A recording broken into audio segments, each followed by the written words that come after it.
មិនយល់ស្របជាមួយវាយលុកទៅមុខមិនបកក្រោយ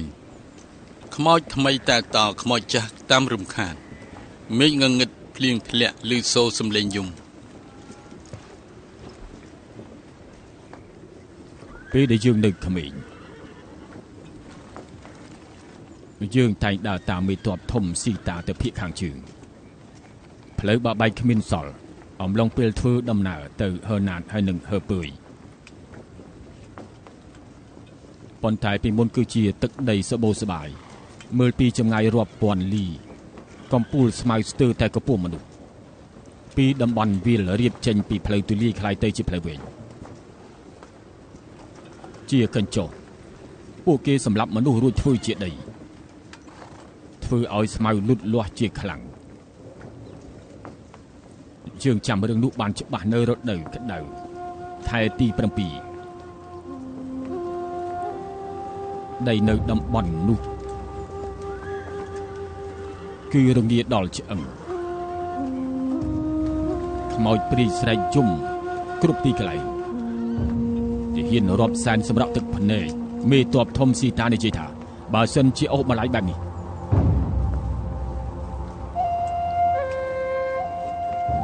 10 ឆ្នាំទៀតចំនួនក្រោយរបស់យើងប្រហែលជាមិនដឹងថាតើរាជវង្សខាងនិងរាជវង្សសុងគឺយ៉ាងម៉េចដូច្នេះនៅតែមិនដឹងរហូតតទៅ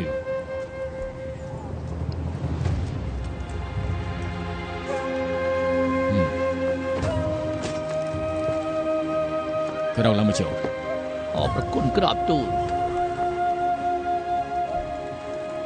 យើងអរគុណណាស់ដែលបុត្រច្បងត្រូវការប្រាប់បែបនេះសន្តិភាពស្ថិតនៅលើរាជសេចក្តីមេត្តាគឺស្ថិតនៅលើអធិរាជដូចជាយើងប៉ុន្តែយើងគឺជាបរិសុទ្ធជរាឥតតម្លៃអាចនាំគ្រប់គ្នាចេញទៅធ្វើសឹកច្បាំងហើយសម្រាប់មិនព្រមដោះលែងនៅពេលដែលគ្រប់គ្រងទឹកដីគ្រប់គ្នាតាមជើងពាក់កណ្ដាលជីវិតទៅហើយអ្នកខ្លះទើបតែធ្វើការឲ្យយើងចូលជាង10 ឆ្នាំ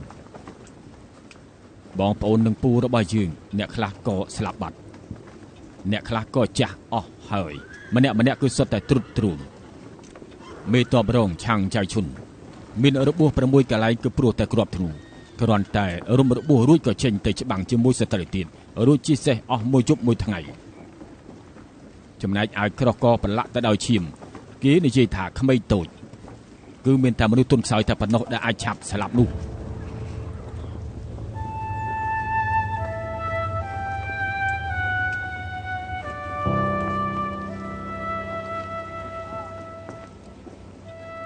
ដរាបណាសត្រូវនៅមានជីវិតពួកយើងគឺមានតែស្លាប់គឺស្លាប់នៅលើក្នុងសេះតែប៉ុណ្ណោះដូច្នេះហើយបុត្រច្បងផ្ញើសារគេប្រាប់ថាក្រសួងពេញពូគ្មានប្រាក់ទេធ្វើសង្គ្រាមរៀងរាល់ឆ្នាំកើតបន្ទុកដល់រាជនៅជើងភ្នំថៃសា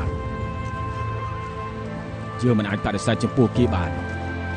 ប៉ុន្តែយើងក៏មិនអាចឈរមើលសត្រូវឈ្លានពាននឹងវាយយកទឹកដីរបស់យើងបានឡើយធ្វើសឹកលើកនេះបើសិនជាជ្រើសរើសមិនច្បាស់ទេ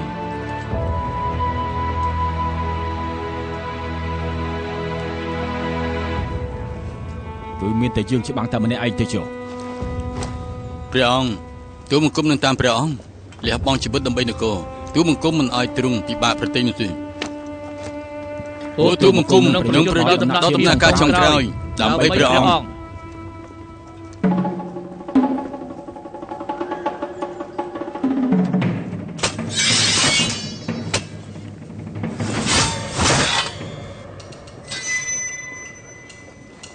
បើសត្រូវមកដកថយយើងស្បត់ថាយើងក៏មកដកថយដែរសត្រូវមិនដកថយសូមស្បត់ថាពួកទូលបង្គំមិនដកថយឡើយលើកពេញឡើងទៅត្រឡប់ទៅប្រាប់រាជយានកម្លាំងចិត្តរបស់គឺមានតម្លៃលើសអ្វីទាំងអស់ឲ្យក្រសួងហ៊ូពូរៀបចំផែនការប្រមូលពន្ធថ្មី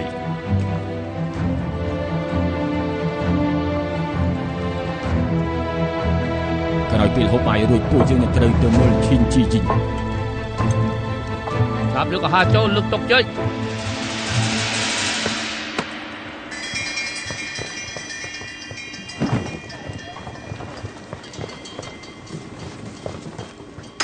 ណាគេ ទូបង្គំគឺជាអ្នកប្រមុខសេះគឺជាអ្នកស្រុកឲ្យរត់ ប្រហើនចូលក្នុងជំរំរបស់ព្រះអង្គចាប់ខ្លួនគេភ្លាមរួចជាសាច់មុននឹងសួរចម្លើយចង់លួចធ្វើឃាតព្រះអង្គផងឯង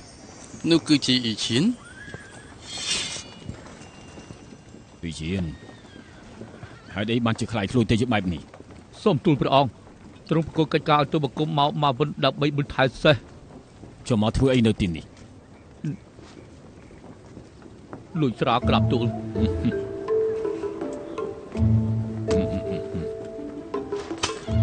ទៅ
លើម្ចាស់ហើយបានជាបិតារបស់ខ្ញុំធ្វើឲ្យសម្ដេចតាខឹងមើលទៅហ៊ូពូគ្មានប្រាក់នោះទេ កន្លងទៅក្រសួងហូពូតែទៅជួបការលំបាករាល់ឆ្នាំឆ្នាំនេះត្រូវរើរាជធានីប្រាក់រៀបអភិសេកព្រមទាំងការធ្វើសឹកអង្គរាជទីយិត្តមិនបានទុំច្រើនថ្ងៃព្រោះតែមិនបានកាក់ស្មានពីចំនួនប្រាក់ដែលចាយ ផ្អាករឿងផ្លាស់រាជធានីសិនទេ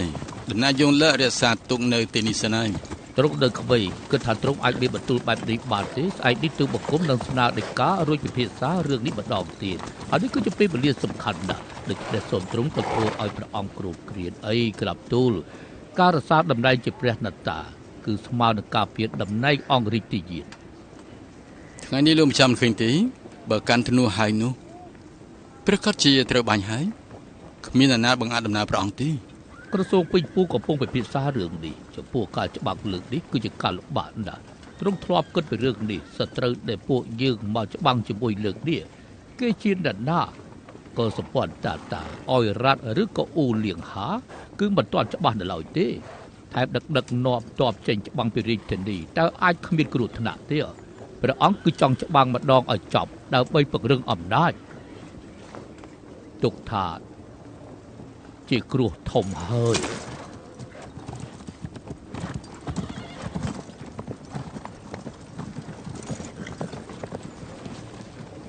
ទម្លាក់ប្រូពីអ្នកនោះចុះទៅក្រាបទូល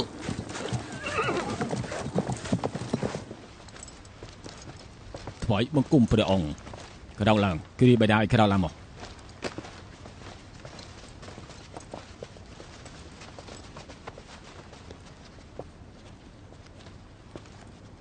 សូមទូលព្រះអង្គទូលបង្គំបានឮពីយ៉ាងសេឈីនិយាយថាគេសមប្រយុទ្ធលើកនេះព្រះអង្គបានបន្ទោសទូលបង្គំបានពិភាក្សាជាមួយក្រសួងពេញពូនិងក្រសួងហ៊ូពូបានយ៉ាងច្បាស់ហើយគ្រប់គ្នាក៏បានរួបរួមដីកាមួយច្បាប់ដោយមានហេតុផល14ចំណុចដែលមិនគួរឲ្យសាកសមធ្វើសង្គ្រាមគ្រប់យ៉ាងសរសេរនៅក្នុងនេះទោះព្រះអង្គកាត់ក្បាលឬក៏និរទេសគ្រប់យ៉ាងក៏ព្រមទទួលសង្ឃឹមថាព្រះអង្គនឹងពិចារណាក្រាបទូលយើងទើបតែអនុម័តរឿងរៀបអភិសេកចំនួនប្រាក់2,757 ដំឡឹងដូចជាការគិតច្រើនពេកអយុត្តិធម៌ចំពោះចៅរបស់យើងហើយបន្ទាប់មកទៀតយើងគិតថាគួរតែបន្ថែមឲ្យគ្រប់2លានទៀតណាអាយ៉ាណាមួយត្រូវរើរាជធានីទៀតក្រោយពេលដែលរើរាជធានីរួចជួយតបតែងដំណាក់ព្រះនតាឲ្យបានល្អផង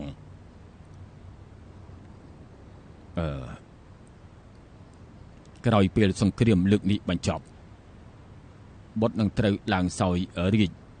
ហើយដំណាក់ពិធីអភិសេកបែបនេះក៏ត្រូវទៅជួបនឹងព្រះអង្គម្ចាស់និងពួកមន្ត្រីធំជាច្រើនទៀតដែរអញ្ចឹងតើល្អទេល្អណាស់ល្អអូព្រះអង្គ រឿងរៀបអភិសេកគឺជាកិច្ចការផ្ទាល់ខ្លួនទោះបីជាព្រះអង្គប្រទានប្រាក់ឲ្យ20លានតម្លឹងក៏ដោយគ្រួសារក៏មិនដូចជារឿងនគរឡើយសូមព្រះអង្គពិចារណាឲ្យបានច្បាស់លាស់ផងក្រាបទូល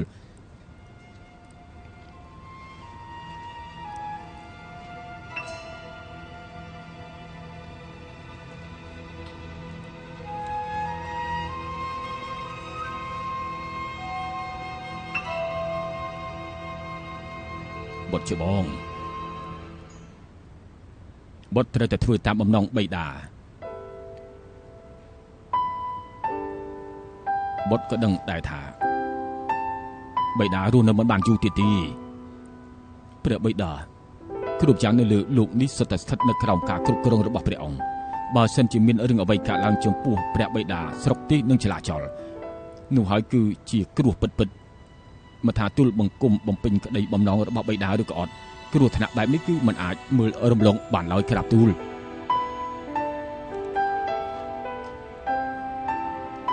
លើកមុនគឺច្បាំងតែកន្លះឆ្នាំទេគឺមិនបានទេ3ខែ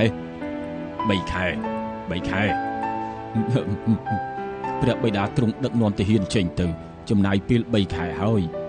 អ្នក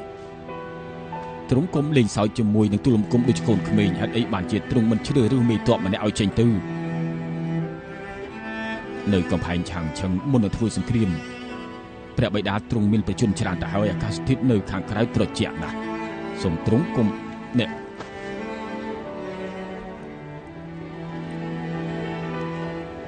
មនុស្សនៅក្នុងរាជវាំងគឺមានតែឯងម្នាក់ទេដែលចំទាស់នឹងជើងដាក់បណ្ដាសាឲ្យយើងឆាប់ចប់សង្គ្រាម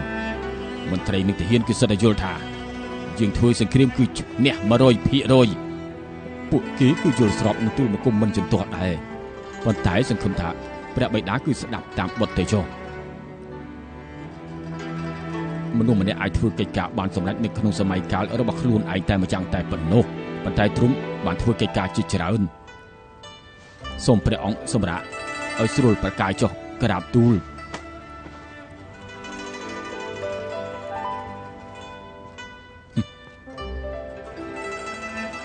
អាកូនស្វាអីម្នេះអូមកឲ្យលឿនមកប្រា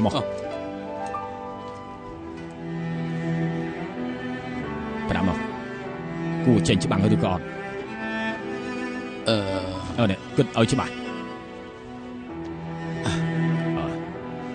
ពេលដែលគិតច្បាស់ហើយគឺត្រូវតែមកប្រាប់តាអនាគតរបស់នគរគឺស្ថិតនៅលើចៅហើយតាដល់ភាពសំខាន់នៅលើចៅខ្លាំងណាស់កុំដូចជាបិតាចៅអសោះចង់ធ្វើអ្វីក៏មិនបានចៅត្រូវតែផ្ដល់កិត្តិយសឲ្យតាដែលបានចិញ្ចឹមមូលថែចៅឲ្យបានល្អដូច្នេះចៅត្រូវតែផ្ដល់កិត្តិយសឲ្យតាឲ្យមែនទែនចៅសូមអបអរសម្ដេចតាឈប់មានគំនិតអកតេឲ្យក្រសួងពេញពូហើយនឹងក្រសួងហ៊ូពូពិភាក្សាគ្នាម្ដងទៀតការចេញច្បាំងគឺជារឿងចាំបាច់ត្រូវតែធ្វើមិនមែនជាទំនួលខុសត្រូវផ្ទាល់ខ្លួនសម្ដេចតាសាងកិច្ចឈ្មោះច្រើនឆ្នាំបើសិនជាមានអ្វីកើតឡើងនឹងប៉ះពាល់ដល់នគរ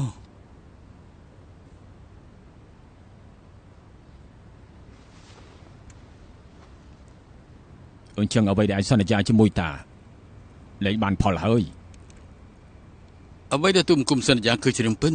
ថាសម្ដេចតាចេញទៅពេលណាចៅនឹងធ្វើតបស្រួយជួយកំចាត់ឧបសគ្គទាំងឡាយទាំងពួងសូមព្រះអង្គពិចារណារឿងនេះចេញទៅវិញទៅចេញទៅ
ចាំមិនហើយ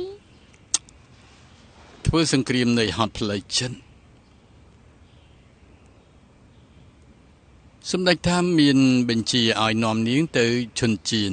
ដើម្បីមើលការសាងសង់រាជវាំងថ្មី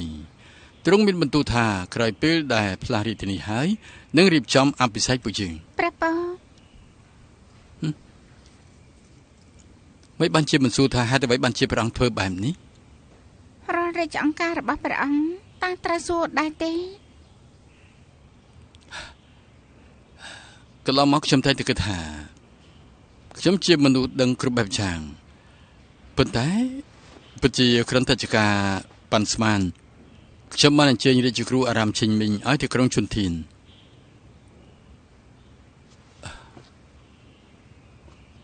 ព្រោះថាសម្ដេចតាចង់ឲ្យព្រះគ្រូទៅជារាជអារាមនៅឯជុនធានមុននេះខ្ញុំឃើញនាងហើយនៅសានសៀង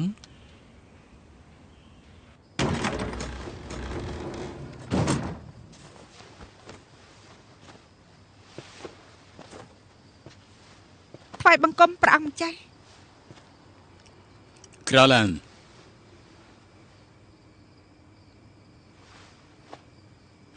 តាំងពីនាងខ្លាចទៅជាព្រះជាយី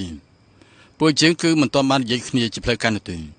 ណាមួយរាជធានីគឺត្រូវរើសឈុនធានថ្មីនេះអញ្ចឹងនាងថ្ងៃនេះប្រហែលជាមិនបានជួបនាងទេត្រូវមើលថាខ្លួនឯងផងទៅព្រះមេដាតែងតែនិយាយសរសើរពីនាងអាចទៅរកព្រះមេដាជជែកគ្នាលេងក៏បាន ព្រះអង្គគួរតែទទួលបានការមេត្តាយ៉ាងដិតដល់ខ្ញុំម្ចាស់ធំឡើងនៅក្នុងរាជវាំងចេះច្បាប់ទម្លាប់តាំងពីតសូមទ្រង់យកប្រតិទុកដាក់នឹងការងាររបស់ទ្រង់វិញទេព្រះពរឬខ្ញុំម្ចាស់ទៅថ្វាយបង្គំព្រះជាយារាជយារាល់ថ្ងៃ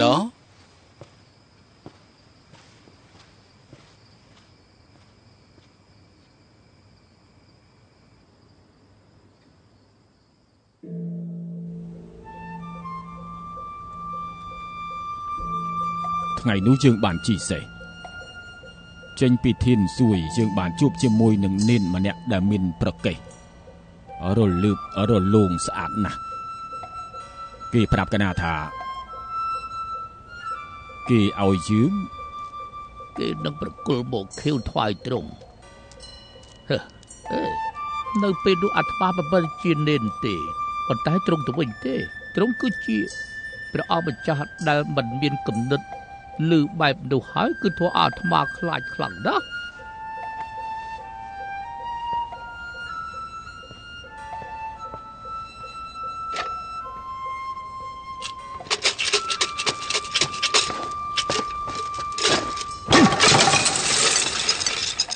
បណ្ដេញឈួតហើយទ្រង់នឹងហើយឈួតវាសនារាជវង្សមីងនៅក្នុងដៃរបស់ទ្រង់បែរជាធ្វើឲ្យរឿងផ្ដេសផ្ដាស់កើតឡើងចុះពេលដែលបះបោគឺធ្វើយ៉ាងម៉េច ហេតុអីក៏មិនទោះទាយមើលថាបើសិនជាមានទេវតាឬក៏ព្រះពុទ្ធកំពុងតែសម្លឹងមើលលោកនេះហេតុអីចាំបាច់មានគ្រោះវិបត្តិកាន់តែច្រើនឡើងបែបនេះទៅវិញលីប៉វិនគឺជាអ្នកព្យាករនៅក្រុងឈុនធានគេធ្លាប់និយាយថាពេលដែលគេអស់ប្រយោជន៍គេនឹងត្រូវសម្លាប់ចោលទាំងអស់សុទ្ធតែជាពាក្យបោកប្រាស់គឺជាពាក្យដែលគ្មានប្រយោជន៍មានរាជអង្គការរៀបចំបន្ទាយរួចឆ្ពោះទៅខាងជើងរាជអង្គការរៀបចំបន្ទាយឆ្ពោះទៅខាងជើងរាជអង្គការទីបំផុតព្រះអង្គសម្រេចប្រតិយហើយ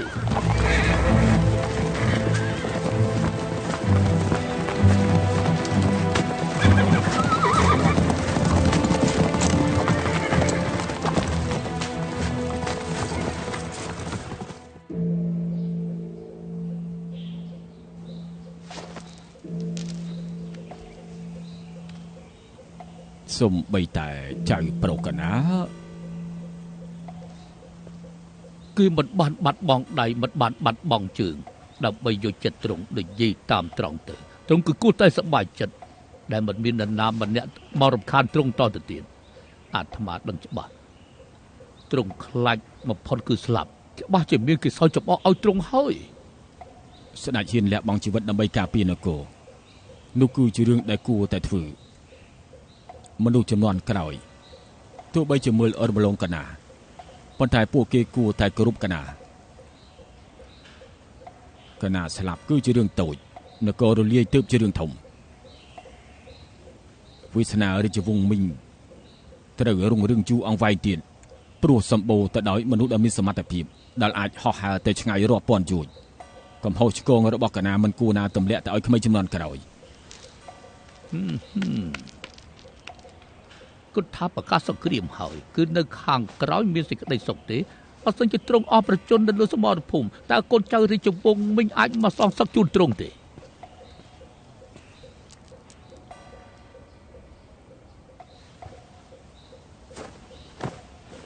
ព្រះអង្គប្រទេសសេរីផ្សំរួចហើយសូមព្រះអង្គស្ដេចយាងពេលធ្វើដំណើរកុំទៅរំខានមន្ត្រីមូលដ្ឋានរួចយើងក៏ចង់មើលវិធីរស់នៅរបស់ពួកគេដែរពេលទៅដល់ឈុនធានត្រូវតែពិនិត្យមើលថានៅក្នុងរាជវាំងអាចធ្វើអ្វីបានខ្លះទៅឲ្យព្រះរាជគ្រូឆាងភីងហើយនឹងហ្វាំងសានទៅសាងសង់អារាមឲ្យបានល្អផងទៅចុះខាងរាជវាំងបានរៀបចំថវិការួចហើយឈ្មោះអារាមក៏បានដាក់ឈ្មោះរួចដែរទូលបង្គំសូមទទួលរាជបញ្ជា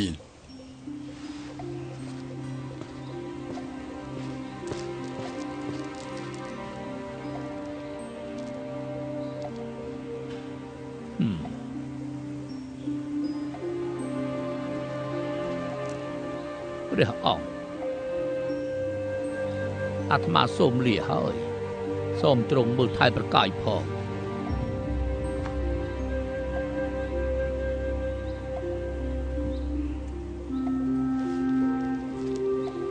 ព្រះរាជគ្រូឡើងឋានសួគ៌ឬក៏ចុះឋាននៅរួចទៅ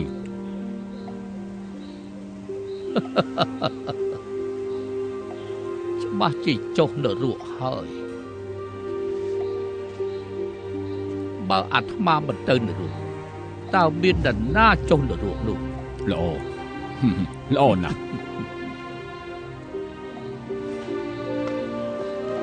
បើបែបនេះកណាទុកចិត្តហើយពួកយើងច្បាស់ជាជួបគ្នានៅក្នុងថ្ងៃណាមួយ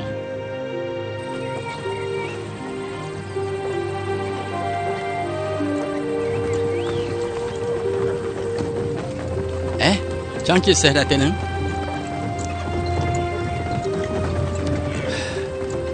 បើអ្នកទាំងពីរមិនព្រមនិយាយស្ដីបែបនេះព្រះរាជគ្រូធ្វើដំណើរឆ្ងាយខ្លាំងណាស់អញ្ចឹងគួរតែនិយាយរឿងនិទានបន្តិចទៅបានដែរទេនឹងបានតើគ្រប់គ្នាចង់ស្ដាប់រឿងអ្វីម្នាក់មួយសំណួរហានអីបដិជគុណអាចដែរនៅលើខ្សែបានពេញមួយថ្ងៃកុំសួររឿងនោះអីទទួលបានការរៀបចំកន្លះថ្ងៃឯណោះទោះបីយ៉ាងណាក៏ដោយក៏ខ្ញុំមិនជឿដែរមិនជឿគឺថត់នៅលើឯងនៅទីខាងនេះគឺត្រូវការដឹងមែនរៀបរាប់តាមស្រួលទៅខ្ញុំទៅមើលផ្លូវខាងមុខសិនជឿ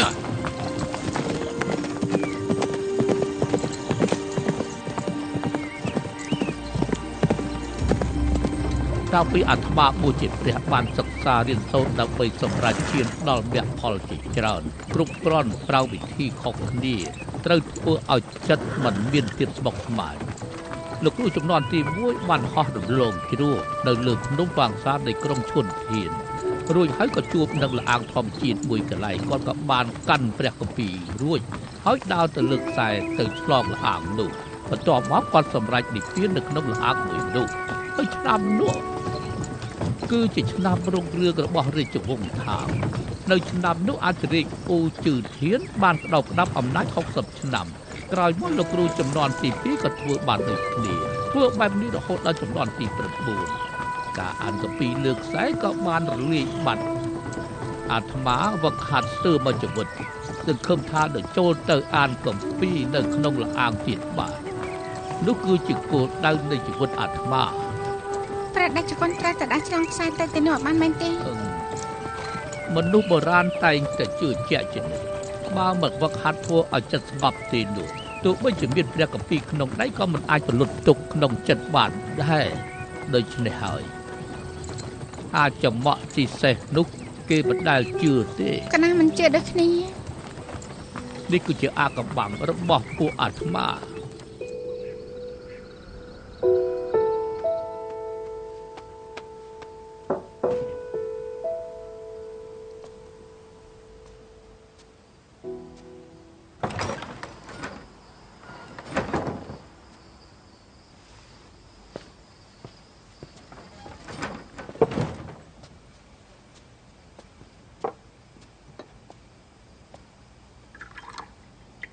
ផឹកស្រានេះទៅ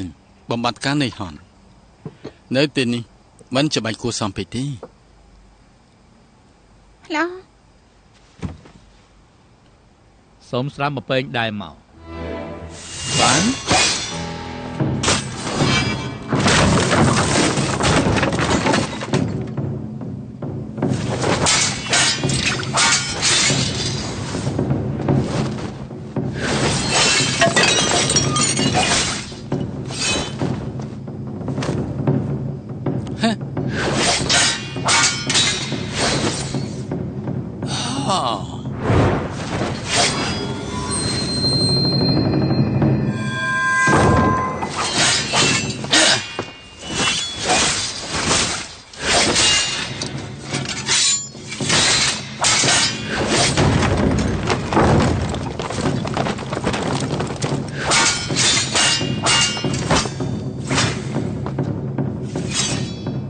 កុំឲ្យគិតកោរួច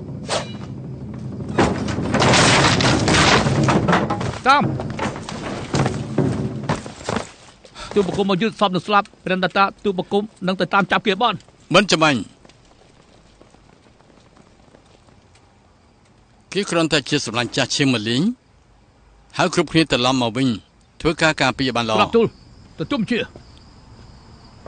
ទៅមើលទៅមិត្តចាស់របស់នាងគេមិនព្រមដោះលែងនាងនោះទេ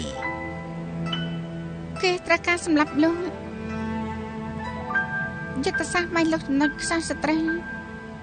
ទោះបីខ្ញុំចេះក្បាច់ដាស់មិនសូវច្រើនប៉ុន្តែខ្ញុំយល់ពីចិត្តរបស់នេះស៊ីងខ្លះដែរនាងប្រាប់គេទៅ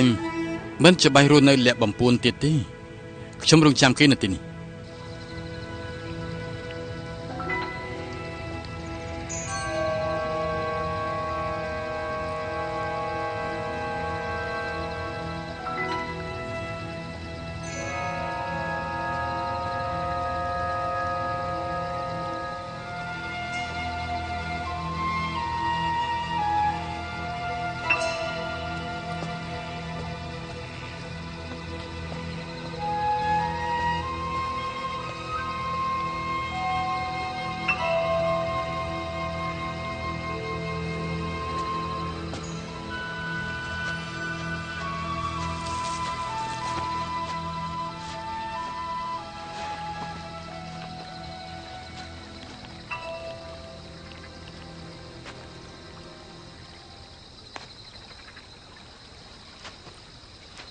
មួយរយៈនេះក្នុងវាំងការរឿងជាច្រើនគេអារម្មណ៍សូវល្អទៅឲ្យខ្ញុំផឹកកំដៅគេធម្មតាក្រោយពេលដែលផឹកស្រារួចគេនឹងត្រឡប់ទៅដេកវិញហើយស្អែកនេះពួកយើងនឹងទៅដល់ក្រុងកាយ៉ាងខេត្តហើបិបើត្រូវការសម្លាប់ក៏សម្លាប់ចុះដូចជាថ្ងៃនេះអញ្ចឹងស្រាអស់ពីប៉ាន់បើចង់សម្លាប់ក៏សម្លាប់ទៅចុះរួចត្រូវទៅរត់ឲ្យបានឆ្ងាយបំផុតតាមដែលអាចធ្វើទៅបានតើយល់ទេ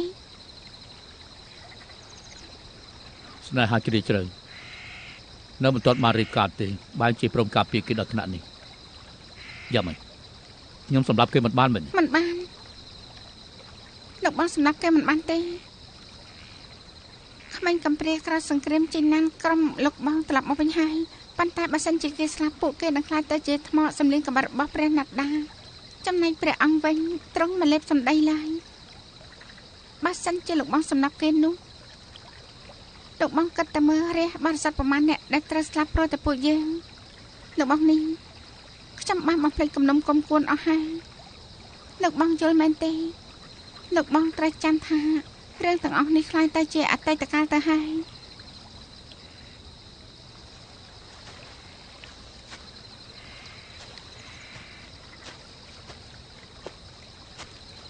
គេគឺជាចៅក្បត់ចៅប្លន់ជាតិមួយនេះគេសម្រាប់លុយច្រើនប៉ុន្តែចង់បន្សល់គេឈ្មោះឲ្យកូនចៅចំនួនក្រោយដូច្នេះទើបព្រមដោះលែងជីវិតមនុស្សខ្លះឲ្យមានជីវិតគេត្រូវការឲ្យពួកយើងចាក់ឬកាន់តែជ្រៅចុះអ្នកដែលបានស្លាប់គឺគួរតែបំភ្លេចចោលមិនទេគឺខ្ញុំជាជនរងគ្រោះម្នាក់គ្រាន់តែនិយាយវាคล้ายទៅជាអតីតកាលទៅហើយនេះសេងនាងនៅខ្សោយណាស់គ្មានចិត្តមុខមុតទៀតទេស្អែកនេះពេលព្រឹងគ្រប់លបងនឹងមានប័ណ្ណប្រកាសការចាប់ខ្លួនហើយប្រកាសចាប់ខ្លួនគ្រប់ទីកន្លែងរបស់គ្មានផ្លូវរត់រួចនោះទេដូច្នេះត្រូវប្រយ័ត្នផងទៅ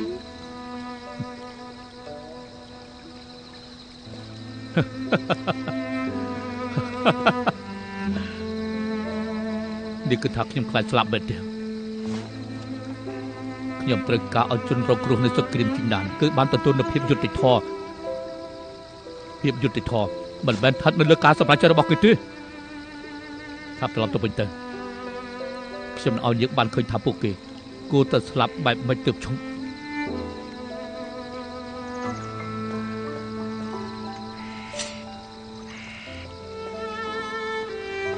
ឈប់សិន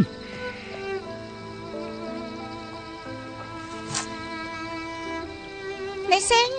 ជួយយកសម្លេងខ្ញុំទៅប្រាប់គេផលទៅខ្ញុំមិនខ្លាចត្រូវគេចាប់ខ្លួនឡើយសម្បិនអាក្រក់របស់ត្រកូលផងទើបតែចាប់ផ្ដើមប៉ុណ្ណោះនេះសិន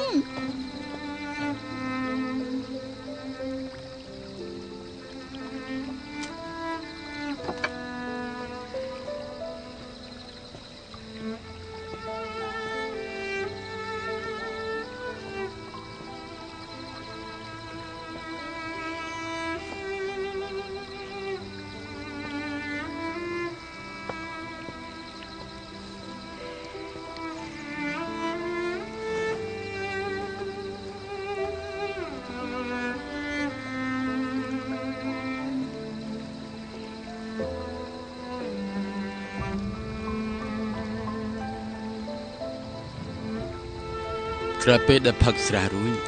ក៏លងលក់អស់មួយភាំងទៅ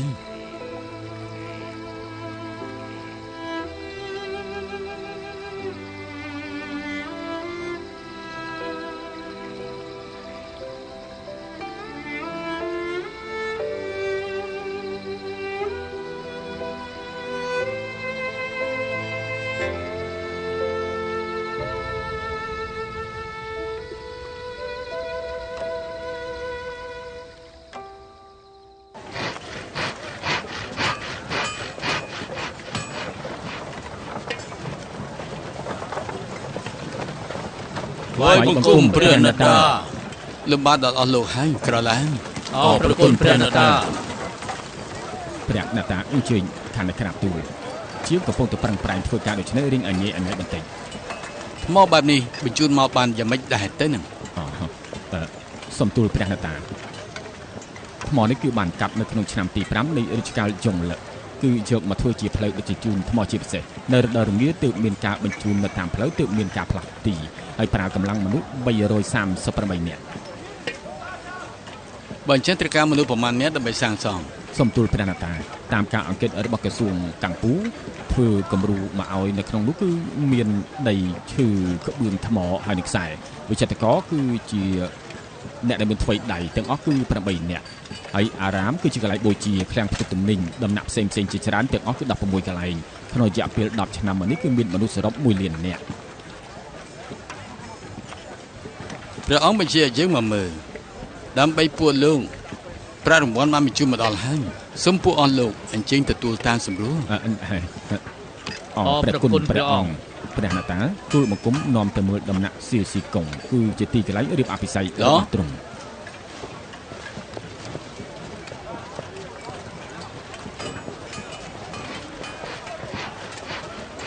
ប៉ារីស៊ីខ្ញុំត្រូវទៅជាមួយព្រះរាជគ្រូដើម្បីទៅអង្កេតមើលខាងសានដើម្បីជ្រើសរើសអារាមហេតុអ្វីបានជាខ្ញុំទើបតែដឹងរឿងនេះក្រោយពេលដែលចាប់កិច្ចការខ្ញុំនឹងតាមទៅរាជគ្រូប្រាប់ថាមិនឲ្យលោកទៅតាមព្រោះគាត់ចង់រើសដល់ខ្លួនឯងអាយ៉ាគ្រាន់តែរើសវត្តអារាមមួយខ្ញុំបាច់អាចកំបាំងដល់ថ្នាក់នេះសូមជឿនព្រះអនត្តាលើកចុងក្រោយដាក់អាត្មាដើមបោទីននេះគឺនៅជានេនដល់ឡើយទេពេលដែលនឹកដល់រឿងទាំងនោះក្នុងចិត្តក៏រំភើបម្យ៉ាងពេលជ្រើសរើសអារាមរួចហើយត្រូវហាត់ដៃលើខ្សែរាល់ថ្ងៃមែនទេលេងហាត់ទៀតហើយអាត្មាឲ្យគេចងខ្សែនៅទីនោះហើយនេះអាត្មានឹងចូលទៅខាងក្នុងនោះ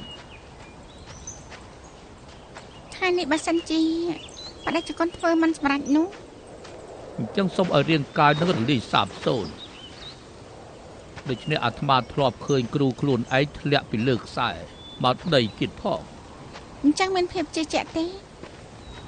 ចាស់ហេតុអីថ្ងៃនេះមិនឲ្យព្រះណាត់ដាស់មកឲ្យគេមកធ្វើអីរាជគ្រូមិនធ្វើអ្វីដែលមិនមានទំនុកចិត្តញោមគឺជាមនុស្សងាយយល់ហ ហើយមានចិត្តទលាយជាងគេទៀតជីវិតគ្រាន់តែពឹងទៅលើខ្យល់ដកដង្ហើមតែប៉ុណ្ណោះទេការធ្វើសង្គ្រាមជាច្រើនឆ្នាំមកនេះអាត្មាឃើញមនុស្សស្លាប់ច្រើនណាស់អាត្មាមិនចង់សោកស្ដាយបែបនោះទេ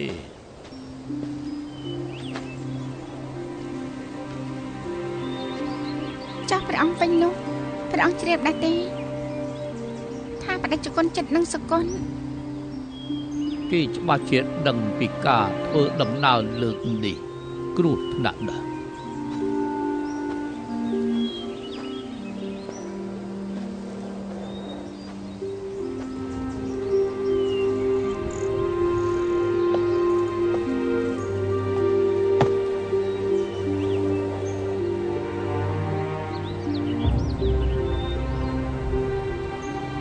ធ្វើបែបនេះចុះ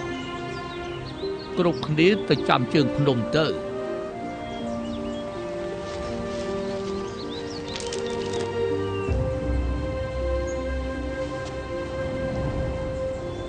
ជួយរឿងមួយដល់អាត្មាផងជួយអ្វីតាចាំអាត្មាធ្វើសម្រាប់ជួយកាន់ខ្សែឲ្យផងបើសិនជាអាត្មាដើរធ្លាក់ទៅលើខ្សែក៏ជួយកាត់ខ្សែឲ្យដូចគ្នាក្រោយមកពេលដែលជិះសេះចុះពីភ្នំហើយឈប់រំលឹកពីរឿងនេះទៀតទៅនៅលើលោកនេះលែងមានយ៉ាងកៅសៀនទៀតហើយព្រះរាជគ្រូឬមួយមិនខ្លាចទេថាដាក់ពាក់កណ្ដាលភ្នែកខ្ញុំកណានឹងលួចកាត់ខ្សែនោះបដិជគុណຕົកចាប់មនុស្សខុសទេដឹងសង្គ្រាមនៅចេញដានលើកនោះគឺជាបាបកម្មដែលអាត្មាបានសាងនោះគឺជាហេតុផលនៅថ្ងៃនេះដែលអាត្មាត្រូវប្រឈមមុខនឹងភារកិច្ចឲ្យបានសម្រេចបើអាត្មាដើរដល់ពាក់កណ្ដាលទីរួចញោមកាត់ខ្សែនោះទុកថាអាត្មាជំរះកម្មរួចហើយអាត្មាអរគុណញោមទុកជាមុនចុះប៉ុន្តែបើមិនកាត់ខ្សែនោះទេមានន័យថាញោមបានអហោសកម្មឲ្យអាត្មាដូចគ្នាសូមជួយពិចារណាចិត្តអាត្មាផងលេងធម្មតាហើយ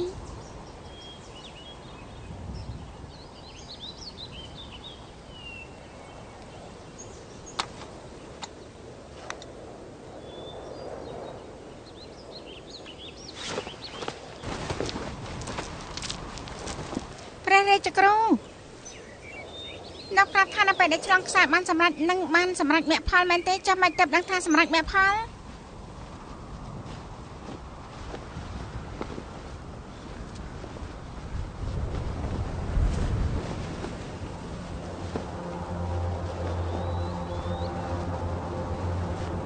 ពេលខ្លះអាត្មាគិតថាអាត្មាដឹងគ្រប់យ៉ាងនៅលើលោកនេះប៉ុន្តែមានពេលខ្លះអាត្មាគិតថាអ្វីគ្រប់យ៉ាងលើលោកនេះអាត្មាមិនដឹងអ្វីទាំងអស់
តាំងពីបុរាណតកាលពេលដែលស្ដេចឡើងសោយរាជ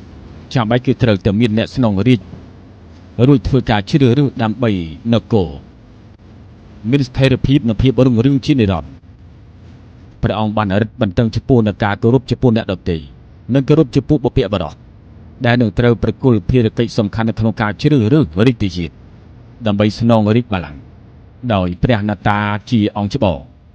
ជូច័ន្ទជីគឺជាមនុស្សដែលមានសមត្ថភាពដូចជាទេវតាប្រទានឲ្យត្រូវតែគោរពតាមបទបញ្ជាឲ្យបានម៉ឺងម៉ាត់រួចរៀបចំពិធី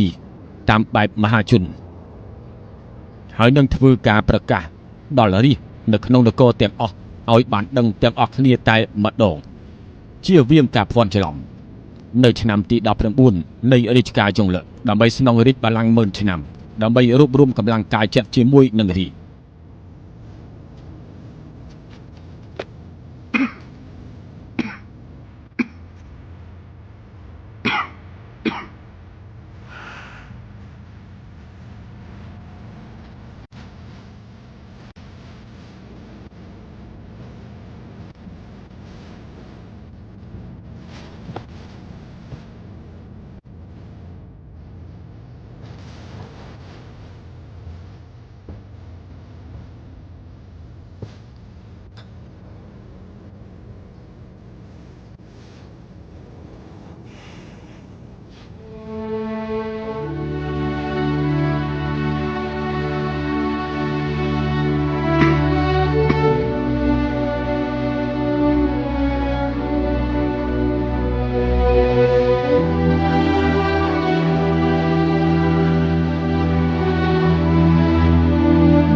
ទុំគុំជូច័ន្ទជី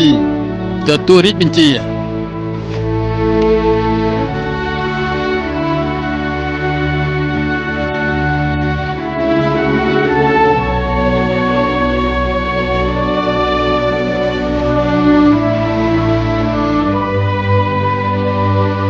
ដីទាំងមូលគឺជាអាណាចក្ររបស់ព្រះអង្គឆ្លងឲ្យអង្គគ្រប់គ្រងរាជវង្សវិញឲ្យបានតែមានភាពរុងរឿង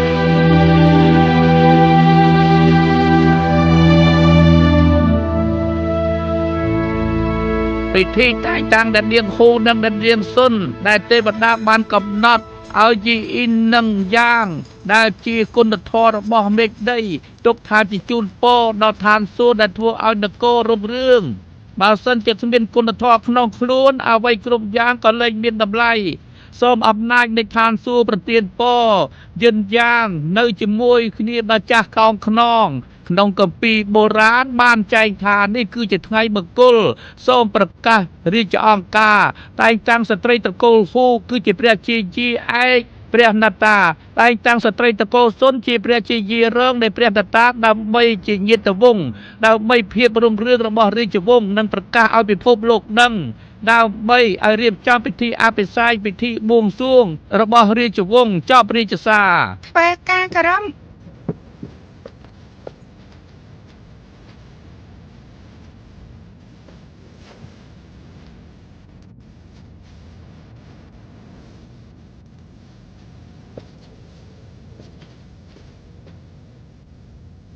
ធ្វើការប្រគល់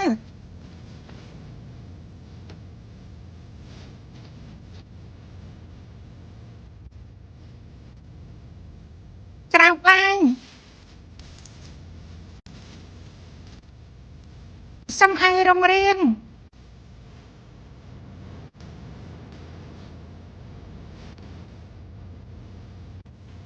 ធ្វើការគោរព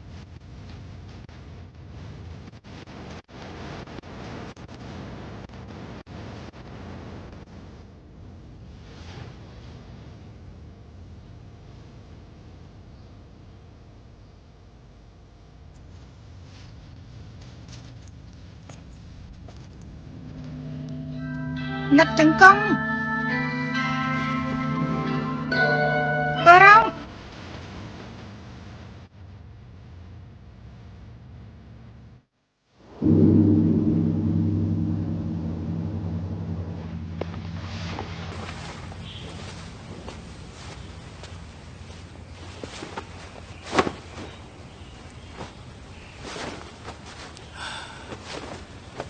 ថ្ងៃទី2ខែ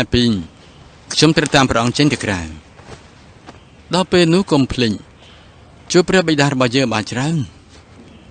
ព្រះបិតាប្រាប់ថាបំពង់ហឺតរបស់នាងគឺប្រើប្រាស់បានល្អដូច្នេះរំខានដល់នាងហើយចាំបាច់និយាយសុភាពធ្វើអីទៅទោះបីជាមិនប្រាប់ខ្ញុំម្ចាស់ក៏ត្រូវតែមើលថាបានល្អដែរបើនិយាយដល់រឿងនេះអង្គរាជយាទគឺសុភាពរៀបសារធ្វើឲ្យខ្ញុំម្ចាស់ក្រែងចិត្តត្រង់ណាព្រះបិតារបស់ខ្ញុំយល់បែបនេះសម្ដេចតាមានបន្ទូលថាព្រះបិតាមានមនុស្សល្អនៅក្នុងចំណោមមនុស្សអាក្រក់ក្នុងរាជវាំងគឺមានមនុស្សដែលល្អបែបនេះសម្ដេចតាទតឃើញថាគឺទើសទាល់ប៉ុន្តែនៅចំពោះមុខអ្នកដទៃត្រូវហៅថាព្រះរាជយាទតែចំពោះខ្ញុំវិញអាចហៅថាព្រះស្វាមីតែចំពោះខ្ញុំវិញមិនបង្ខំចិត្តនាងនោះទេ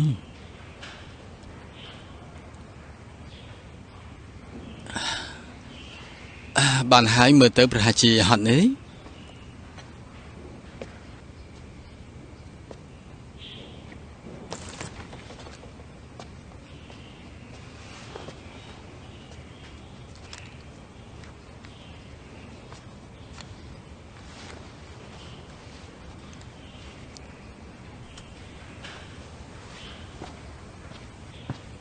ខ្ញុំម្ចាស់គិតខ្លួនឯងថាខ្លួនឯងមិនជាមនុស្សល្អ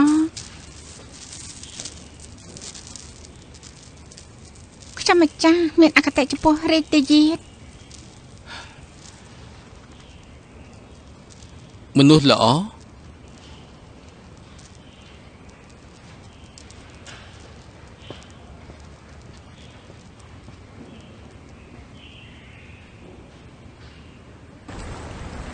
ดูคือแต่เลยคอล้นเรื่องรอคายประมวยดอกเบี้ยตักจนเดินเป็นตักล่างดมจากซองข้างคือดักเตอลิงหายมาสจะโปเกน้อมตัวเบาตรองดีหายอย่าเดินตรองดีนี่คือจะได้ตันเลยในฉดับดูตามยุทธศาสตร์หัดซิงมันดาวตามตักคือดักดอมตอบเพื่อดำดาวตามตักเขาประสบการณ์กลุ่มอย่างได้เมียนในเรื่องติดตัก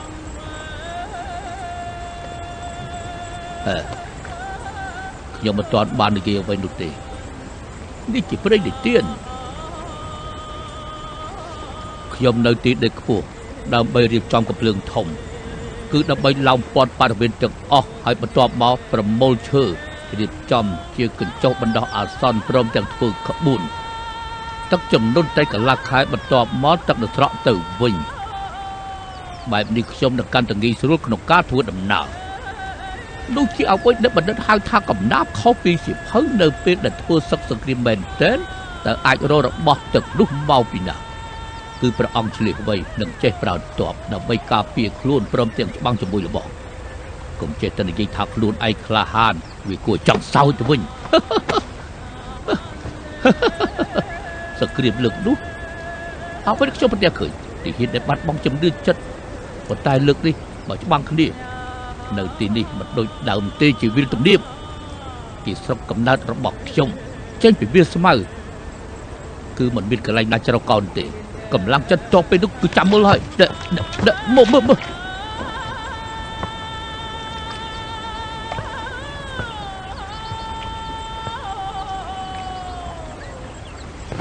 เนี่ยระบอกฮอกซ์กองตัวจับดามประมวลตัวจะจบเตรียมจะจบกองตัวเตรียมคลุนจับดามเชนดำนาตื้อประกาศอาซันเตรียมคลุนเชียร์บรรทอนมีเรื่องไอ้เนาะไอ้มีเรื่องบรรทอนแบบนี้ประเด็นตาเจียงมาดอลมันจะไม่กลุ่มนุติมก็เจอมาชิมมาได้ให้นั่นสนับตูลประเด็นตาส่งไปเชียร์มาจ่อเปิดที่เห็นหนึ่งตอมสนับตูลพระองค์ประกอบอำนาจยืมมาตรวจพินิจเรื่องทางน้ำระบอบมนุษย์ให้หนึ่งแสนนู้ครบครองแต่ตีหนึ่งประเด็นตาตามสถานที่กลอมหมอเป็นที่เห็นบุญปอนบุญรอยเนี่ยคือพร้อมจากนำสกัดกรุบกรอนเรื่องนี้ของจำนวนสันชิงบ้านน้องผู้เสล้อมาชนะพร้อมแต่เป็นเสหกสำนักติดพงเปิดทัวร์ดำน้ำป่าอากาศเทียดกระไดท ថ្នាំប្រចាំកងទ័ពនោះកាត់បន្ថយគ្រុនរងាថ្នាំទាំងអស់នេះត្រូវរៀបចំជាហឹបតូចៗកងទ័ពដើរបាន10យោជន៍ត្រូវតែមានថ្នាំដែលខ្លួនឯង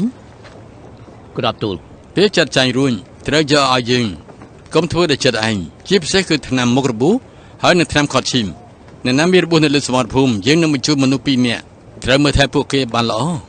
ព្រនតាទូបង្គំមានកម្លាំងមិនគ្រប់គ្រាន់ទាំងអស់នេះគឺជាថ្នាំដែលបានត្រៀមទុកបើត្រូវយកទៅកិនជាម្សៅរួចដាក់ក្នុងហឹបតូចនោះគឺត្រូវចំណាយពេល2ខែយើងមិនខ្វល់ថាចំណាយពេលប្រហែលនោះទេយើងត្រូវចេញច្បាំងត្រូវតែធ្វើរួចមុនពេលដែលកងទ័ពចេញច្បាំងអាកាសធាតុនៅខាងក្រៅពេលថ្ងៃពេលយប់រងាទាហានថ្មីច្បាស់ជាមិនអាចទ្រាំបានអ្នកណាធ្វើមិនបានប្រគល់ក្បាលឲ្យជើង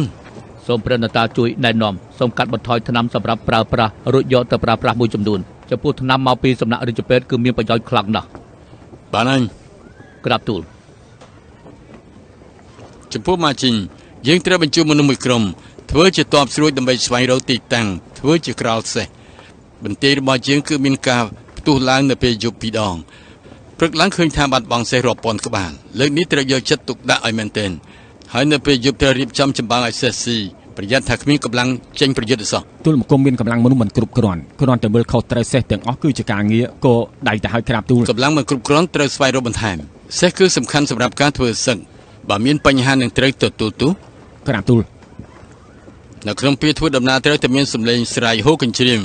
ហើយនៅលើរទេះសេះត្រូវតែផ្ទុកដោយអាវុធតូចធំជាច្រើនចំណែកសម្ភារៈរបស់មន្ត្រីយោធាចាំបាច់ប្រើសម្ភារៈច្រើនខ្លាំងម្ល៉េះនៅពេលដែលស្លាប់តើអាចយកទៅណាទៅ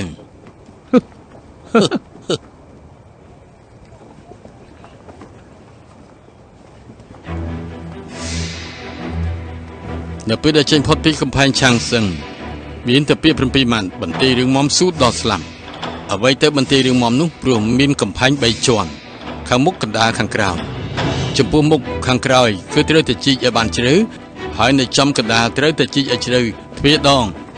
ហាមខ្លីហាមវែងហាមពឹងទៅលើសំណាងទោះបីជាមានមួយយប់ក៏ត្រូវតែជីកអ្នកការពារសេះដឹកជញ្ជូនកំភ្លើងត្រូវតែធ្វើតាមបញ្ជារបស់យើងបើមានការខុសឆ្គងសូម្បីតែបន្តិចយើងនឹងដាក់ទោសតាមច្បាប់កងទ័ពក្រាបទូលស៊ូដល់ស្លាប់គឺត្រូវតែប្រយុទ្ធដល់ដំណាក់កាលឈាមចុងក្រោយ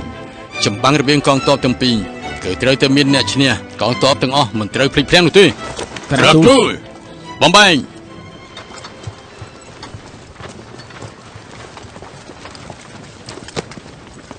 ព្រះដតាណគឺលោកគ្រាន់តែអ្នកមើលថែសេះម្នាក់ហើយបានជាសើចព្រោះទ្រង់កំពុងតែសម្ដែងអំណាចប្រើពេលមួយប្រព្រឹត្តភ្នែកគឺធ្វើឲ្យមនុស្សពេញចិត្តច្រើនទូបង្គំចូលឈ្នះបានទេព្រះអង្គមានបញ្ជាខ្ញុំអាចធ្វើអ្វីបានទេមានតែធ្វើតាមទូបង្គំគឺជាអ្នកថែសេះក្នុងជួរកងទ័ពបែរជាបានឃើញឬជាច្រើនពេលនេះមន្ត្រីកងទ័ពទាំងអស់គឺមួយភាគធំមកពីចម្បាំងចេញដានកាលពីលើកមុនហើយពេលនេះម្នាក់គឺជាសទ្ធិហើយបាននិយាយទៅមកចឹងគឺមានកូនចៅជាច្រើនណាស់ការពិតគឺកូនចៅវិភាគធំសតគ្មានកម្មគេធ្វើលើកពីពាក់កណ្ដាលឯនោះព្រះអង្គទុកប្រតិយនៅលើកងទ័ពបែបនេះគឺមិនគួរដែលព្រះអង្គមិនជ្រាបពីរឿងនេះទេពេលនេះសង្គ្រាមនៅចំពោះមុខការធ្វើការតែម្ដងដើម្បីសម្រេចគោលដៅគឺមិនមែនជាកម្មគេទេគ្មាននរណាទទួលការពិតពីព្រះអង្គនោះទេទោះបីជាមិនពេញចិត្តក៏ត្រូវធ្វើយ៉ាងម៉េចយ៉ាងហោចណាស់ក៏ត្រូវចាញ់សង្គ្រាមសម្រាប់លោកវិញបើលើកក្រោយខ្ញុំឃើញលោកសើចទៀតនោះខ្ញុំនឹងដាក់ទោសលោកមុនគេ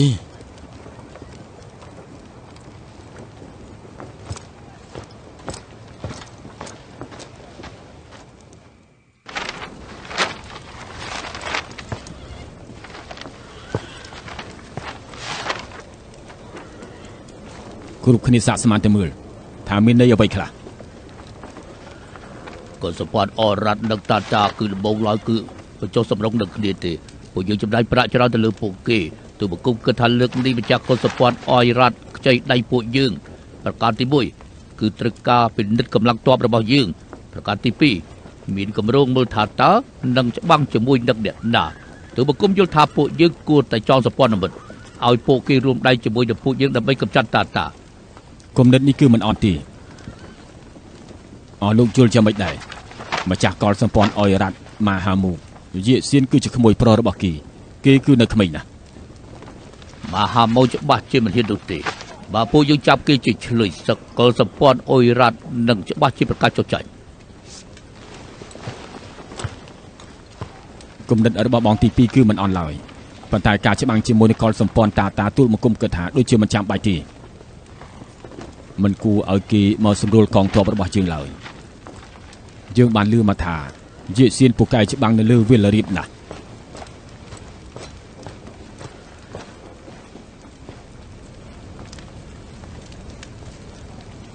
ស្អែកនេះពេលរសៀលយើងនឹងជួបជាមួយនឹងជាសៀនព្រះបិតា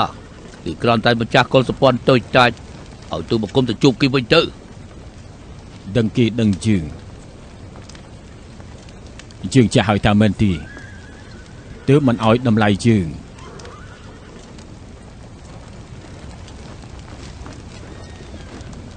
ឬមួយក៏យើងអង្អាចពេក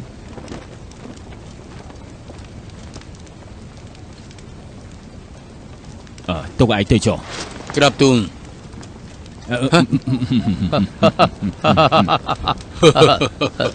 ម្យ៉ាងទៀតគេក៏មិនស្គាល់ថាយងលើកគឺជាអ្នកណាឯងទៅចុះត្រូវពាក់អាវនេះរួចហើយអង្គុយត្រង់នេះរួចព្យាយាមគំរាមគេហើយចៅគួរតែនិយាយយ៉ាងម៉េចទៅវិញទេយើងមិនខ្វល់ទេថាឯងនិយាយយ៉ាងម៉េចឲ្យតែគេខ្លាចទៅគឺបានហើយគ្រប់គ្នាយល់យ៉ាងម៉េច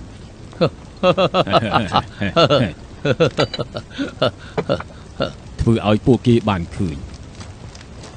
អធិរាជវង្សវិញនៅក្មេងរួចអង្អាចហើយស្របពេលនោះយើងក៏ប្រកាសជានឹងបន្លំធ្វើជាទាហានចំណាស់ម្នាក់ក្រោយពីអុជធូបរួចយើងនឹងមកឈរនៅត្រង់នេះដើម្បីថ្វាយនៅការបម្រើជូនព្រះអង្គតើយ៉ាងម៉េចដែរ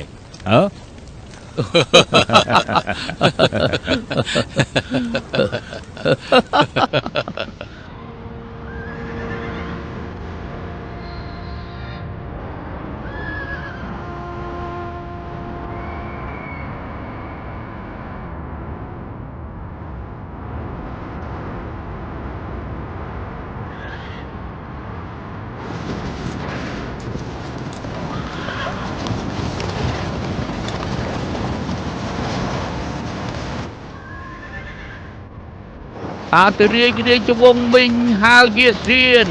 មកពីអយរ៉ាត់ចូលស្គាល់យាសានកំពុងចូលស្គាល់ព្រះអង្គអធិរាជវង្សមីងហៅយាសៀនមកពីអយរ៉ាត់ចូលស្គាល់យាសានកំពុងចូលស្គាល់ព្រះអង្គសូមចូលស្គាល់ព្រះអង្គទូលបង្គំយាសៀនមកពីអយរ៉ាត់សូមចូលស្គាល់ព្រះអង្គ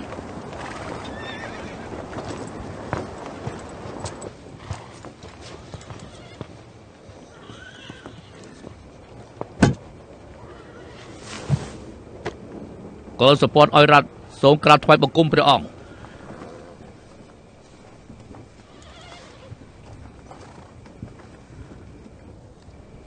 អយរ៉ាត់មកលើកនេះតើមានចេតនាអ្វីទៅទូលបង្គំលើថាព្រះអង្គកំពុងតែដឹកនាំទ័ពធ្វើសង្គ្រាមទូលបង្គំមិនដឹងថាមានផលប៉ះពាល់អ្វីនោះទេពិតជាកូនកតញ្ញូពិតមែនជាងត្រូវការច្បាំងជាមួយពួកកុលសម្ព័ន្ធតាច្រើនយ៉ាងនេះ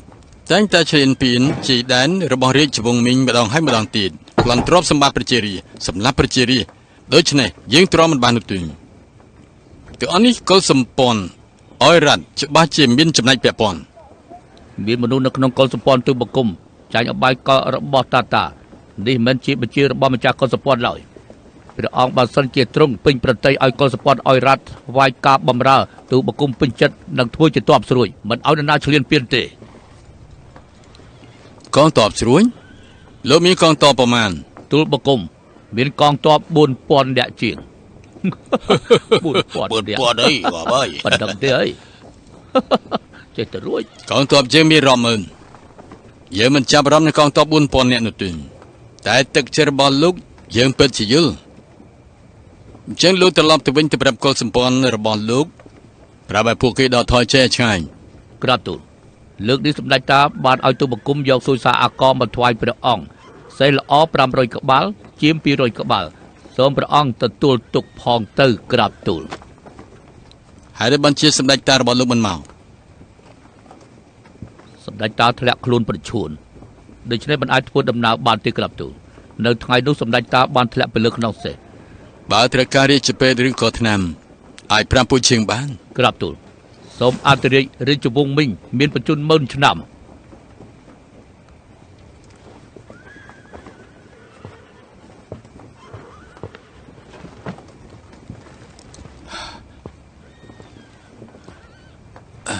ចាំមិនដែរព្រះអង្គបងជួជួយរៀបចំឲ្យពួកគេនៅបានស្រួលផងរួចជូនរង្វាន់ទ្វេដងក៏ដំធ្វើប្រហែលសោះអត់ទេមកវិញ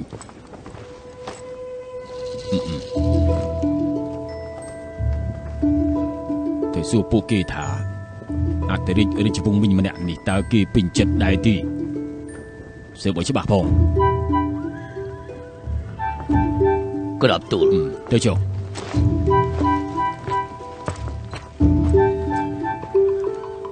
អធិរាជរាជវង្សមីងមែនទេពេញចិត្តដែរទេហើយអីក៏នៅមិនទាន់ចុះទៀត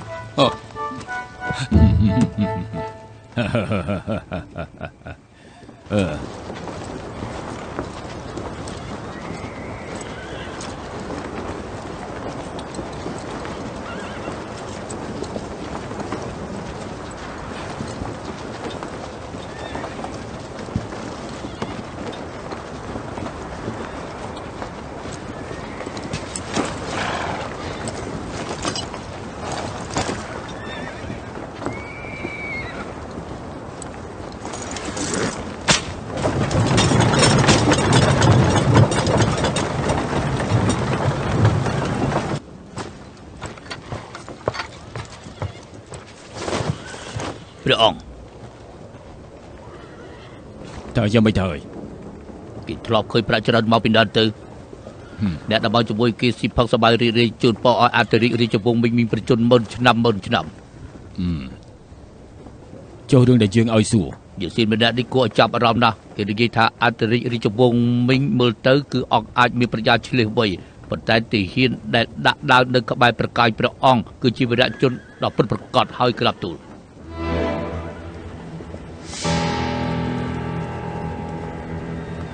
គេនៅឯណាទៅទើបទៅចេញទៅលែងទាន់ការហើយបណ្ដោយឲ្យមនុស្សបែបនេះរួចខ្លួនមិនបានជាដាច់ខាតឆាប់ទៅតាមគេត្រឡប់មកវិញភ្លាមថាមកវិញទោះបីត្រូវឈ្លានពានកលសម្ព័ន្ធឲ្យរ៉ាត់ក៏ដោយ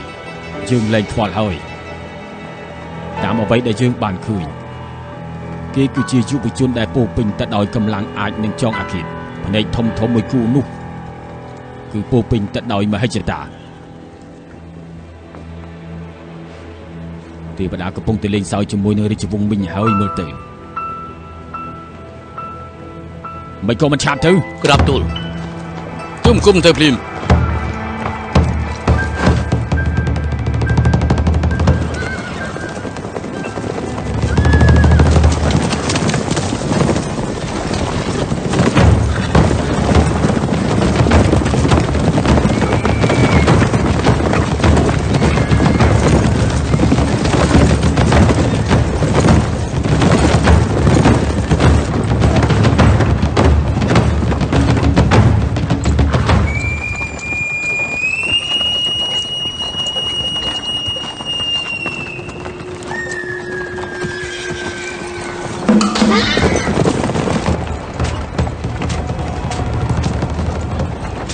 បងប្អូននេះស្ថានភាពមិនស្រួលហើយដូច្នេះហើយឆាប់បបាយគ្នាព្រាមទៅ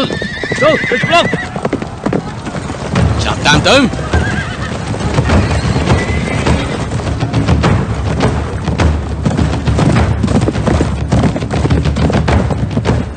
ចា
ម្ដាយទេរើមួយស្លឹកទេរើមួយស្លឹកមែនទេជីវ៉ាន់បែបនេះគឺខាត់ប្រាក់ហើយយើងមិនត្រូវការស្លឹកបៀននេះវេនយើង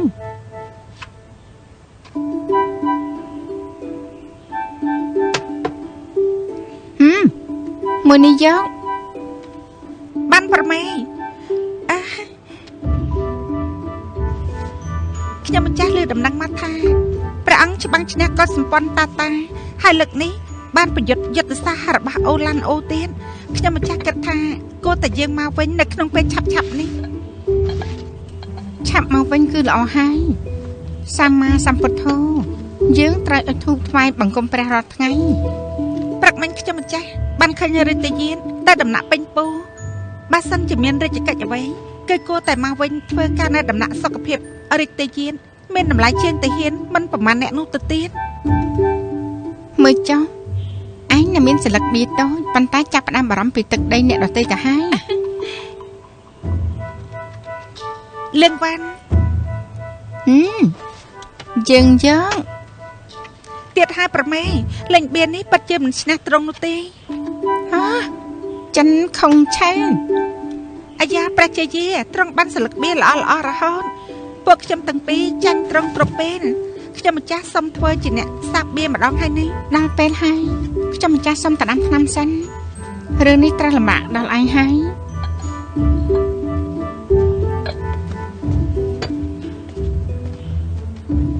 កែនោះមិនចេះលេងបៀទេពួកយើងលេងតែពីរអ្នកទៅបានហើយយើងមានរឿងពិបាកដែលចង់និយាយដូច្នេះយើងសួរអញផងបានទេសួរមកចាប់ប្រមេមានគេ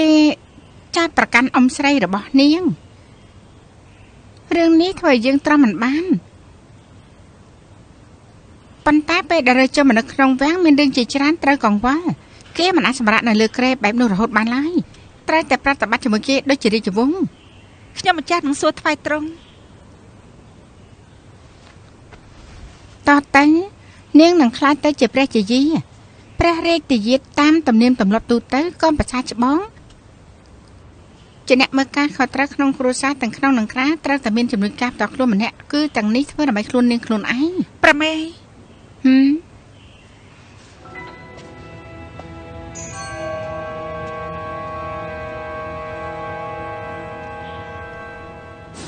ឺធ្វើយ៉ាងណាទៅនោះបើដល់គឺថាធ្វើចេះគឺល្អបាក់បែរទៅបងអង្គរាជទាយាទតតងនឹងរឿងនេះចេញទៅ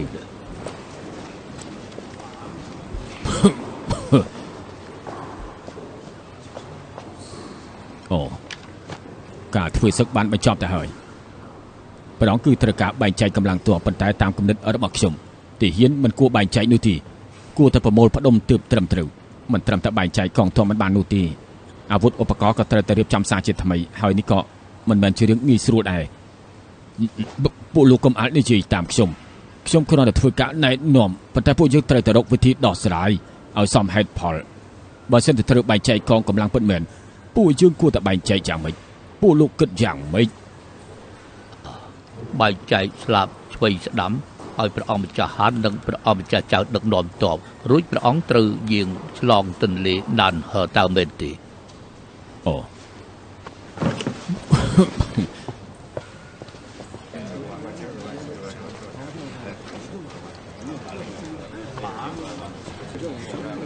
ទន្លេណានហឺមួយនោះហេតុអីក៏មិនមានភូមិនៅទីនោះតាំងពីដើមរាជវង្សគឺមិនទាន់មានអ្នកណាដឹកនាំទ័ពទៅភាគខាងជើងនៃទន្លេណានហឺអ្នកសម្រួលផ្លូវរបស់យើងមិនធ្លាប់គិតថាព្រះអង្គយាងទៅឆ្ងាយដល់ថ្នាក់នេះទេទូលមកគុំគិតថាចែកកម្លាំងទ័ពក៏ល្អដែរប្រើយុទ្ធសាស្ត្រវាយឆ្វេងស្ដាំស្លាប់ឆ្វេងស្លាប់ស្ដាំប្រៀបដូចជាកន្ត្រៃបែបនេះខូចខាតធំណាស់លោកមានន័យថាម៉េចកុំទម្លាក់កំហុសឲ្យខ្ញុំតែម្នាក់ឯងណាខ្ញុំសួរលោកគ្រាន់តែឃើញអាណាចក្ររបស់តាលោកដឹងថាតំបន់នោះមានទឹកច្រើនរទេះសេះគឺពិបាកក្នុងការធ្វើដំណើរណាស់ពួកយើងគឺអាចប្រើវិធីដោយមានការជឿជាក់ថានៅរដូវភ្លៀងកងទ័ពនឹងស្រីឃ្លានលោកអាចទទួលខុសត្រូវចំណុចនេះបានទេមើលតាមល្បឿននៃការដឹកជញ្ជូនប្រដាប់ប្រដាកងទ័ពរបស់ព្រះអង្គគឺច្បាស់ជាមកដល់រាជធានីមុនរដូវភ្លៀងនោះគ្រាន់តែជាគំនិតបណ្ឌិតថាមែនទេ ខ្ញុំក៏ថាលោកគឺជាមនុស្សភ្នែកសលោកបានហើយពួកលោកទាំងពីរអ្នកជួបប្រកែកគ្នាទៅគ្រប់គ្នាសិតតែធ្វើដើម្បីនគរមានអ្វីនិយាយតែប៉ុណ្្នឹងទេហាមប្រកែកគ្នារាជជាតិខ្ញុំគិតថាគឺបានហើយរាជជាតិទូបង្គំគិតថាត្រូវតែបន្ទាន់ហើយមែនហើយយកដីការបស់រដ្ឋថៃមកលឺឡើង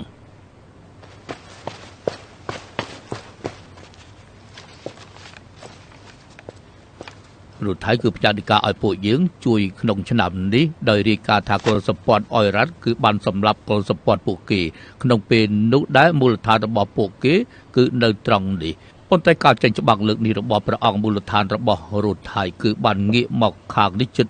500 លីគឺថាការផ្លាស់ទីលើកនេះមានន័យយ៉ាងម៉េច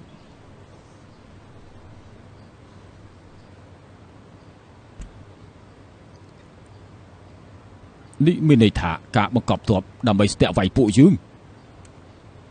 ទូលបង្គំមិនគិតអញ្ចឹងទេទោះបីពួកគេមានចេតនាក្បត់ពួកយើងប៉ុន្តែពេលនេះកងទ័ពរបស់ព្រះអង្គទទួលបានជ័យជំនះពួកគេមិនគួរផ្លាស់ទីទ័ពឡើយពិនិត្យមើលរបាយកងទ័ពចុងក្រោយគេបង្អស់មើលពីទីតាំងរបស់ពួកគេ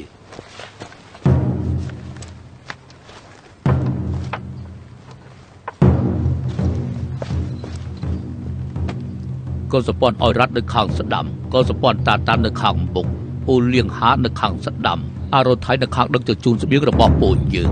រីតយិតមើលពួកយើងកំពុងតែត្រូវគេឡោមព័ទ្ធហើយ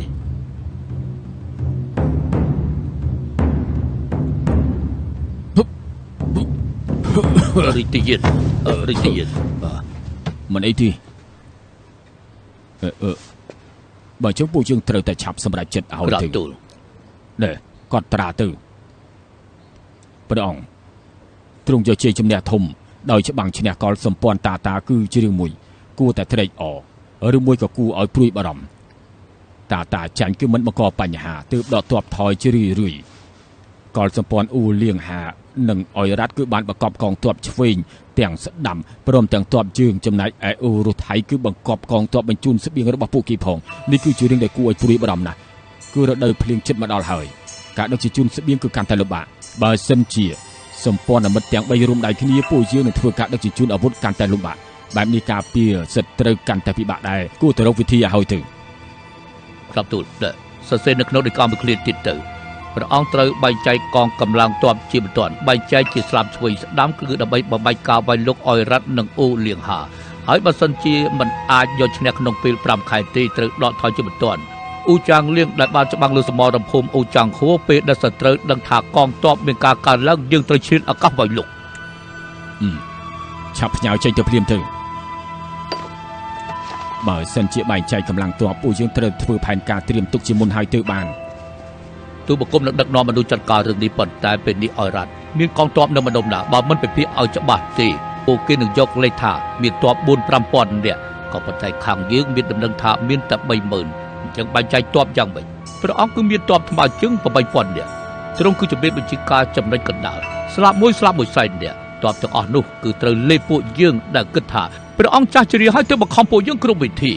ដរាបណាភ្លៀងមិនទាន់ធ្លាក់កំភ្លើងធំកំភ្លើងវែងរបស់ពួកយើងច្បាស់ជាអាចប្រយុទ្ធបានពួកយើងដឹងទេថាមានកំពូលទ័ពលាក់បំពួននៅវាលរៀបទង្វើនៃកលសម្ព័ន្ធនីមួយៗគឺយុទ្ធសាស្ត្រពួកគេគឺអាចប្រស្រ័យទាក់ទងការងារគ្នានេះគឺជាស្ថានភាពដែលគួរខ្លាចបំផុតហើយត្រូវតែរកយុទ្ធសាស្ត្រទប់ទល់ឲ្យទាល់តែបាន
ពេលវេលាសំខាន់ឯអង្គបាននោះទេ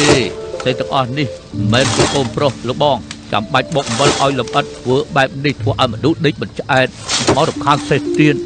តែទឹកនេះគឺជាសេះដែលល្អជាងគេហើយអំបិលត្រូវតែបត់ឯនេះពេលដល់ពេលវេលាវាយលុកខ្ញុំសង្ឃឹមថាវានឹងមានកម្លាំងលោកបងបង្កើនរឿងនេះតើដំណើរឃើញវិធីចម្បាំងមើលទៅមិនដល់10ឆ្នាំទេពួកយើងខ្វះជាត្រឡប់ទៅវិញជាមួយនឹងទីជំនះពិតដែរទេមិនខ្វល់ទេថារបស់មានកម្លាំងច្រើនប៉ុណ្ណាប៉ុន្តែក៏ភ្លើងធំច្បាស់ជាកំចាត់ភ្លើងវែងបានអស់ជាមិនខានទេបីតែទ័ពទេវតានោះក៏ត្រូវបរាជ័យដែរខ្ញុំមិនយល់ស្របទេមិនយល់ទេវាស្មៅនេះតែមានភ្លៀងធ្លាក់តែកំភ្លើងធំអាចប្រើបានទេទោះកំភ្លើងធំកំភ្លើងវែងប្រើការមិនបានគឺឲ្យកងទ័ពរាជវង្សមិញមានកម្លាំងចិត្តព្រះអង្គកំពុងតែដាំយកទឹកដីនៃតំបន់នេះកុលសម្ព័ន្ធទៅនោះច្បាស់ជាការពារទឹកដីកម្ដៅខ្លួន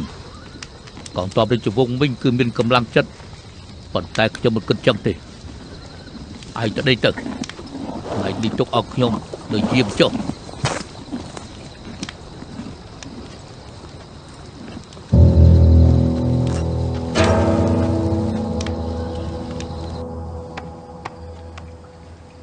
អង្គរាជយានថ្ងៃនេះព្រះជាយាព្រះនតាមានសវណ្ណ័យថាគួរតែមន្ត្រីពេញពូយកការងារទៅធ្វើនៅរាជដំណាក់ខ្ញុំម្ចាស់គិតថា